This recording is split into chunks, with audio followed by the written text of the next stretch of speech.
Troisième priorité extrêmement importante, c'est le logement et l'emploi qui est au cœur de nos priorités. Le droit au logement, rappelons-le, est un droit fondamental qu'il convient de défendre et de renforcer à tous les niveaux de pouvoir. Un logement accessible et de bonne qualité constitue le premier levier d'émancipation sociale pour nos habitants. En favorisant l'emploi durable et de qualité, ainsi que le développement d'activités économiques sur le territoire, la commune a pour objectif de réduire les inégalités, de garantir des revenus permettant de vivre dignement à des travailleurs, d'accroître le bien-être et la prospérité du plus grand nombre, de promouvoir l'égalité des chances et de lutter contre la pauvreté et l'exclusion sociale. Alors en région bruxelloise, la forte croissance démographique et le peu de logements de qualité construits ou rénovés poussent de plus en plus de familles à se loger parfois dans des logements à la limite, voire même dans des réalités d'insalubrité. La commune doit jouer un rôle majeur dans la mise en œuvre d'une véritable politique du droit inconditionnel à un logement de qualité. Au travers des outils dont elle dispose, la commune peut être un véritable moteur du développement local du logement, montrant l'exemple, donnant des impulsions en matière de rénovation en profondeur des logements et de protection des citoyens les plus vulnérables. Ici, mesdames, messieurs les conseillères communales et conseillers communaux, nous allons prendre un engagement fort en matière de logement de qualité. Nous allons, ni plus ni moins, prendre l'engagement au cours de cette législature de créer et d'identifier 10% de logements publics supplémentaires. Le collège s'engage donc à augmenter le nombre de logements de qualité adaptés disponibles sur le territoire communal. À cet égard, le collège accompagnera, dans le cadre de sa politique d'urbanisme, les rénovations d'envergure. Vous savez qu'actuellement, il y a 800 logements sociaux et 300 logements communaux. Faites le compte, c'est plus d'une centaine de logements publics que nous souhaitons créer pour mettre à la disposition de nos concitoyens et créer une dynamique avec le secteur privé. La commune de Saint-Josse entend donc augmenter son parc de logements de 10% à l'horizon 2025, mais nous allons aussi évidemment veiller à ce que cet effort puisse se faire dans un quartier qui est en difficulté et qui fera l'objet d'une interpellation, notamment par monsieur le conseiller Acciol qui est parmi nous. Le collège veillera à mettre en œuvre un plan d'acquisition, monsieur Acciol. J'anticipe un peu la réponse que je vais apporter à votre interpellation de 15 nouveaux biens, abritant notamment des carrés dans le quartier nord. Donc à chaque fois que nous allons acheter un bien ou il y a un carré, nous allons éteindre la vitrine et nous voulons faire du logement à la place. Parallèlement à la rénovation des logements communaux qui sera poursuivie, nous allons évidemment veiller au remplacement des chaufferies, l'installation de panneaux solaires, la sécurisation des accès d'immeubles ou encore la remise en état des communs. Ça a été reconnu dans l'opinion publique, ce travail, et il faudra aller plus loin. La Société des habitations au marché poursuivra également la rénovation de ces logements communaux. Quant au guichet prime, qui est un service communal gratuit, le collège consacrera des moyens budgétaires importants pour aider les propriétaires privés à disposer des primes communales et régionales lors de la rénovation de leur logement. Je ne vais pas ici développer plus en avant, puisque monsieur le conseiller communal Luc Frémal souhaitait poser une question là-dessus, mais vous ne vous êtes pas inscrit, monsieur Frémal. Donc je vais alors le présenter. Est-ce qu'il s'est inscrit, monsieur le président, monsieur Frémal, à l'ordre du jour? Je crois qu'il ne l'a pas fait. Que vous faites la totale, monsieur. Monsieur le président, je poursuis alors, mais en question d'actualité, vous n'avez pas posé de question. Alors, ces travaux sont essentiels. Nous ne pouvons pas nous limiter, mesdames, messieurs les conseillers communaux, à faire simplement une politique au niveau des biens publics. L'essentiel du patrimoine locatif ressort du privé. Vous savez que c'était à peine 40 000 € qui étaient investis dans l'isolation des logements, dans la rénovation des toitures. Et puis nous avons créé le service communal gratuit de guichet prime. Et depuis, c'est chaque année, depuis 3 ans, chaque année, plus de 500 000 € d'investissement. Eh bien, ce que nous visons ici, ni plus ni moins, c'est d'augmenter progressivement 1 million € au cours de la législature. Faire en sorte que plus de locataires, plus de propriétaires puissent bénéficier de ces biens. La réduction des émissions énergétiques limite indirectement aussi l'émission de gaz à effet de serre, mais c'est surtout évidemment là qu'on va pouvoir lutter au mieux contre le plan climat. Vous savez, la lutte contre le plan climat se fera d'abord dans les bâtiments, publics et privés. Et ici, nous allons mettre le paquet aussi dans les bâtiments privés. Et je voudrais dire en la matière que ceux qui nous écoutent ce soir puissent le dire ailleurs. Nous avons des recettes qui marchent. Là où on dépensait 40 000 euros, aujourd'hui nous dépensons 500 000 euros. Il est possible de pouvoir permettre aux habitants, propriétaires et locataires, d'atteindre les primes régionales et d'atteindre les primes communales. À cet égard, M. Frémat, nous lancerons tout prochainement une campagne pour informer les propriétaires et locataires de l'existence de notre service, mais aussi de l'augmentation des primes, parce que nous augmentons les primes, et c'est important qu'un maximum, évidemment, de propriétaires puissent être mis au courant. Merci d'avoir répondu à la question. Merci infiniment. Le collège étudiera la possibilité de mettre à disposition, cela fait l'objet, Monsieur le Président, Mesdames, Messieurs, d'une interpellation, mais je ne sais pas si les interpellants sont là, donc je vais apporter la réponse ici, puisque je vois que certains sont partis, donc je vais répondre ici. Il s'agit, Monsieur le Président, de la possibilité de mettre à disposition, via des partenaires, des logements d'urgence et de transit, qui permettront de répondre rapidement à des situations d'urgence sociale, notamment en raison des calamités et des incendies. Au vu de l'ensemble des mesures mises à disposition des propriétaires par la commune pour rénover leurs biens, le collège développera systématiquement une lutte contre les marchands de sommeil et l'insalubrité de logements. Nous allons amplifier notre action qui vise à identifier les logements insalubres et surpeuplés par une meilleure coordination avec le service de police, la population, l'urbanisme, le service hygiène, la direction de l'urbanisme régional du logement. Nous allons veiller, à travers l'attribution de permis d'urbanisme, à éviter des trop petits logements. Les contrôles de salubrité seront renforcés afin de sanctionner les propriétaires dont les logements ne respectent pas les normes minimales en matière d'hygiène, de sécurité et de confort.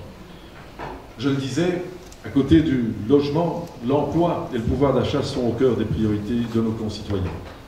Le collège s'engage dès lors à favoriser l'emploi durable et de qualité, ainsi que le développement d'activités économiques sur son territoire. Quand on regarde les chiffres de l'IPSA, de l'Institut bruxellois des statistiques et d'analyse, on voit que 62% des 19 275 personnes en charge de travailler à Saint-Josse sont actives sur le marché du travail. Parmi elles, 2 tiers seulement sont en emploi. 1 tiers sont inscrites auprès d'activistes comme demandeurs d'emploi. L'accès à l'emploi apparaît, vous l'avez compris, comme difficile pour certains de nos concitoyens. Le taux de chômage, malgré les efforts que nous avons consentis et qui sont, je dirais, spectaculaires, puisque nous avons diminué le plus en région bruxelloise, nous devons continuer à renforcer nos efforts. Le taux de chômage de Saint-Josse reste, malgré tout, parmi les plus élevés de la région bruxelloise. Ce constat s'alourdit encore lorsque l'on sait qu'un grand nombre de personnes vivent dans une forme de relégation dans le quartier et cumulent les handicaps économiques et sociaux. Nous allons élaborer un plan ambitieux de mobilisation des acteurs de l'emploi et de la formation et des employeurs situés sur le territoire communal. Je les ai cités tout à l'heure, pardonnez-moi, je ne vais pas les citer, mais afin que chaque responsable public et privé fasse l'effort nécessaire pour combattre le chômage dans nos quartiers, le collège s'est aussi engagé à faire un effort financier pour le commerce, pour les indépendants et pour les artisans, mais également les PME. C'est ainsi que 3 taxes ont été supprimées. Elles seront supprimées pendant les 6 ans.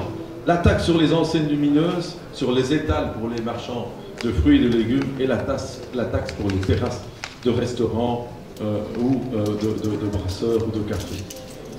Avec la présence d'Actiris, la présence de Bruxelles Formation, du VDAB, de la Tour Astro, ainsi que de l'enseignement de promotion sociale à Bruxelles, sur l'avenue de l'astronomie, la commune est devenue, en moins d'une législature, une véritable cité des métiers.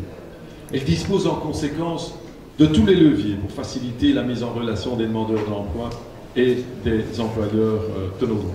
Le collège développera des partenariats et des échanges d'informations entre la commune et les employeurs présents sur son territoire, par notamment la publication de leurs offres d'emploi sur le site internet de la commune ou sur les valves de la commune afin de les mettre en relation avec un maximum de demandeurs d'emploi. Parmi ces opérateurs, 2 buildings, rappelons-le, abritent la Commission européenne. L'un est situé sur la place Roger, l'autre est situé à côté de nous à Madou. Le collège s'engage à raviver l'image et à renforcer l'ancrage local de ces institutions publiques qui mériteraient de s'ouvrir davantage sur les quartiers.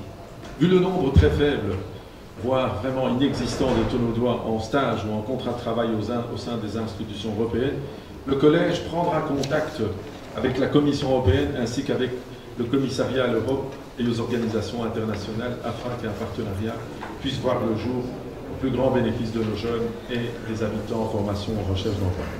Cette tâche incombera à notre écheline de l'emploi et de la formation d'Ora Ilunga.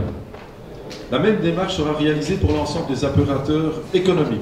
Je pense ici au secteur financier, de l'assurance, de l'immobilier qui représente 46% des postes présents sur le territoire de la commune.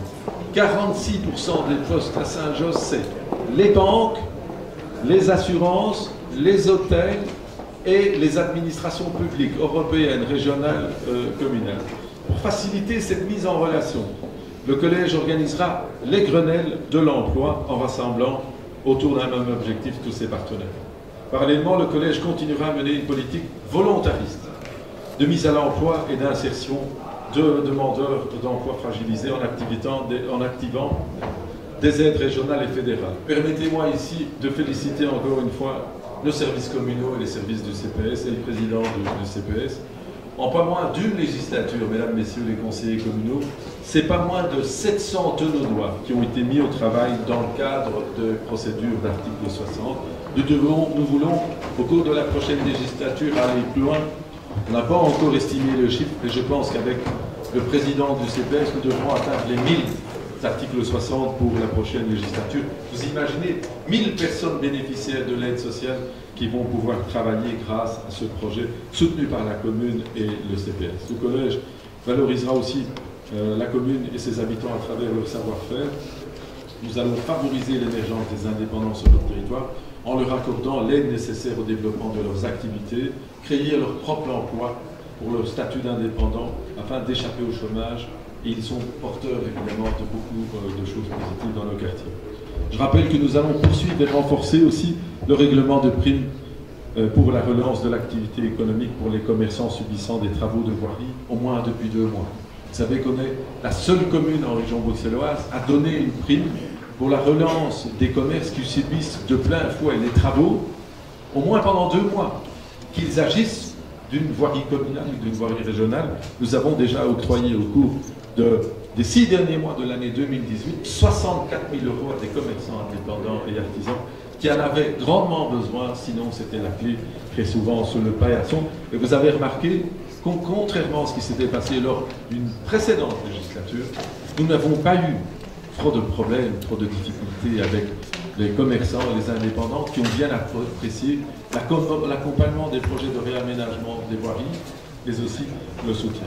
Le soutien ne s'arrêtera pas là. Pour le plus grand bonheur de notre échevin des commerces, qui est en contact permanent avec les petites et les moyennes entreprises et les commerçants, nous allons continuer à améliorer les devantures commerciales et par des primes qui seront accordées à nos commerçants. L'organisation de nombreuses braderies sera renforcée et des événements nouveaux seront organisés par le Collège. L'enterrement des conteneurs dont je parlerai tout à l'heure participera à l'attractivité économique du commerce du côté de Madou, mais également l'installation du centre culturel Madou créera de l'attractivité du commerce local sur cette artère fortement fréquentée. En améliorant l'accessibilité des commerces et en favorisant la diversification de ceux-ci, la commune renforcera et soutiendra le commerce de proximité et l'artisanat.